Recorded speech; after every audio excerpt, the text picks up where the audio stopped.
সংগ্রামী উপস্থিতি, আপনারা জানেন ওই জামাত শিবিরের প্রেতাত্মারা বর্তমান কোটা আন্দোলনকে কাজে লাগিয়ে ঝিনাইদহে একটি অস্থিতিশীল পরিবেশ তৈরি করার সৃষ্টি করার চেষ্টা তারা করেছিল। আপনারা জানেন আমরা ছাত্রলীগের নেতৃবৃন্দ শান্তিপ্রিয়ভাবে এই পায়রা চত্বরে অবস্থান করছিলাম। যখন আমরা জানতে পারলাম তারা ওয়াজির আলী মাঠ প্রাঙ্গণে রাজাকার রাজাকার স্লোগান দিয়েছে, ছাত্রলীগের নেতৃবৃন্দ ওই সন্ত্রাসীদের দাঁত ভাঙা জবাব দিয়েছে। আমরা বিশ্বাস করি জাতির জনক বঙ্গবন্ধু শেখ মুজিবুর রহমানের এই সোনার বাংলায় রাজাকারের কোনো ঠাঁই নাই। কালকে আমরা বিক্ষোভ সমাবেশ থেকে বলেছিলাম, যদি কারো সামর্থ্য থাকে তারা যেন এসে আমাদের সাথে মোকাবেলা করে। আমরা সকালে দেখতে পেয়েছি কিছু কতিপয় জামাত শিবির এবং বিএনপির কর্মীরা এই আন্দোলনের সাথে একাগ্রতা ঘোষণা করেছে। আপনারা জানেন একটি পুলিশি বেষ্টনীর ভিতরে তারা তাদের কর্মসূচি করার চেষ্টা করেছে। আমরা 30 সেকেন্ডও সময় লাগেনি করতে।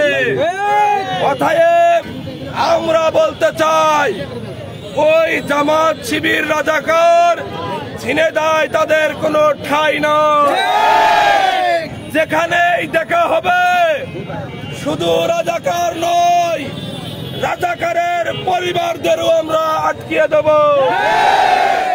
রাজাকার রাজাকার স্লোগান দিয়ে স্বাধীন বাংলাদেশে নিজের ঘরেও থাকতে পারবেন না। ঘর বাড়ি থেকে ধরে এনে এই জাতির সামনে আপনাদের বিচার হবে। অতএব নিজেকে রাজাকার পরিচয় দিয়েন না। বঙ্গবন্ধু এই সোনার বাংলাদেশ কোন রাজাকারের জন্য তৈরি করিনি। গতকাল এই সন্ত্রাস জামাত শিবির এবং রাজাকাররা রাত 12টার সময় তারা একটি কর্মসূচি ঘোষণা করেছিলেন। সেই কর্মসূচির নাম দিয়েছিলেন কোটা সংস্কার আন্দোলন। তার ওই পরিপ্রেক্ষিতে আমরা ঝিনাইদহ জেলা ছাত্রলীগ একটি সমাবেশ দিয়েছিলাম পায়রা চত্বরে। সেই সমাবেশে আমরা শান্তিপূর্ণভাবে অবস্থান করছিলাম। ঠিক তখনই আমরা জানতে পারি ওই কোটা আন্দোলনকারীরা, ওই জামাতের প্রেতাত্মারা, ওই পাকিস্তানের রাজাকাররা ওয়াজির আলীর মাঠে আমাদের জাতির শ্রেষ্ঠ সন্তান, যাদের রক্তে আমাদের এই বাংলাদেশ অর্জিত হয়েছে, যাদের রক্তে এই বাংলাদেশের লাল টুকটুকে পতাকা পেয়েছি, যাদের রক্তের বিনিময়ে 56,000 বর্গ মাইল পেয়েছি, তাদেরকে নিয়ে কটূক্তিমূলক কথাবার্তা বলছেন।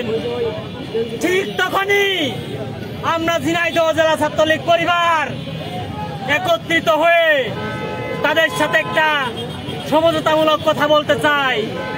কিন্তু তারা আমাদের কথাকে যখন নাকচ করে ঠিক তখনই আমাদের সাথে সংঘর্ষ হয়। আমাদের সাথে সংঘর্ষ করে আপনারা 20 সেকেন্ড মাঠে দাঁড়াইতে পারেননি।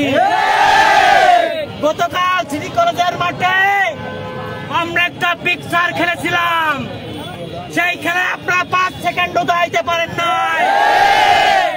আজকে আবার উজালের মাঠে আজকে আপনাদের সাথে ট্রেলার খেলেছি, আপনারা সেই ট্রেলার খেলায় 20 সেকেন্ডও দাঁড়াইতে পারেন না।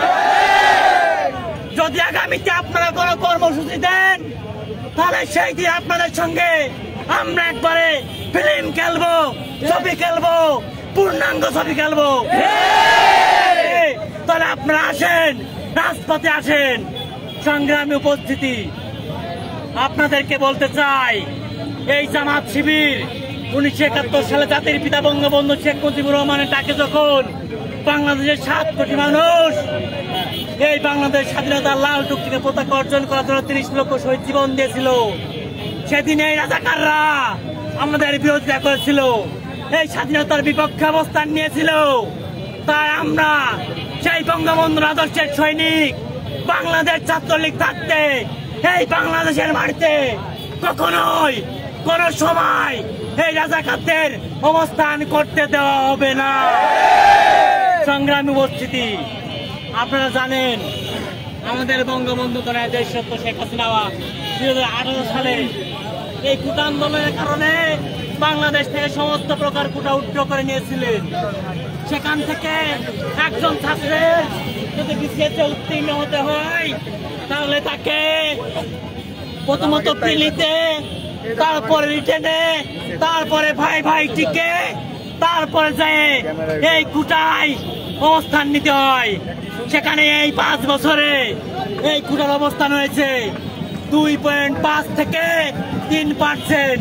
তাই আপনাদেরকে বলতে চাই, আমরা আমাদের মাননীয় প্রধানমন্ত্রী বঙ্গবন্ধু দেশরত্ন শেখ হাসিনাও কোটা সংস্কারের পক্ষে। তাই আপনাদের এই কোটা সংস্কার আন্দোলনকারীদের বলতে চাই, আপনারা ঘরে ফিরে যান, চাচার বাড়িতে সেই থাকেন, শান্তিপূর্ণভাবে অবস্থান করেন।